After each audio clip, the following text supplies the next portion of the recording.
नमस्ते, मी गणेश खडकर. आपण समाज सुधारक ही सिरीज सुरू केलेली आहे. त्याला तुम्ही खूप चांगला प्रतिसाद दिलाय, त्याच्यासाठी थँक्यू. इथून पुढेही या सिरीजला लाईक, शेअर, सबस्क्राईब करत राहा. तुमच्या काही सूचना असतील, कुणावर व्हिडिओ हवा आहे तुम्हाला, तेही आम्हाला कमेंटमध्ये सांगा. आपण त्या दृष्टीनं तयार करूया. आता या सिरीज मधले 23वे समाज सुधारक दीनमित्रकार मुकुंदराव पाटील यांच्याविषयी आपण माहिती घेणार आहोत. 1885 चा जन्म आहे, 1967 ला मृत्यू आहे.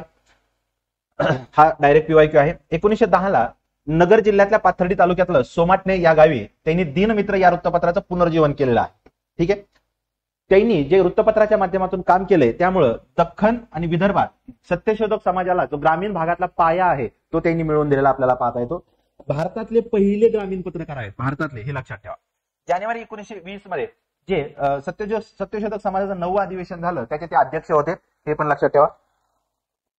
1924 ला त्यांना रावसाहेब ही पदवी मिळालेली होती, परंतु गांधी हत्येनंतर त्यांनी ती पदवी नाकारून ब्रिटनला परत पाठवून दिलेली आपल्याला पाहता येते. त्याच्यावर क्वेश्चन तयार होतो आपल्याला. मार्च 1925 ला जी महार परिषद झाली त्याचे ते अध्यक्ष होते. शेतकऱ्यांचा विकास कसा होईल याच्यासाठी त्यांनी सप्तसूत्री सुचवलेली आपल्याला पाहता येते. त्यांच्यावर जे क्वेश्चन विचारले जातात ते इथे विचारले जातात. कुलकर्णी लीलामृत हे खंडकाव्य त्यांनी लिहिलेलं आपल्याला पाहता येतं. दीनमित्र हे जे वृत्तपत्र आहे 1910 ते 1967 म्हणजे मृत्यूपर्यंत त्यांनी चालवलेलं आपल्याला पाहता येतं. पुढचे क्वेश्चन त्यांचे इथं असतात. विठोबाची शिकवण हे त्यांचं पुस्तक फार प्रसिद्ध आहे. शेटजी प्रताप आहे आणि हिंदू आणि ब्राह्मण हे त्यांचे इतर साहित्य आपल्याला पाहता येतात. अशा प्रकारे दीनमित्रकार मुकुंदराव पाटील यांच्याविषयी परीक्षेच्या दृष्टीने आवश्यक माहिती आपण इथं कव्हर केलेली आहे. थँक्यू.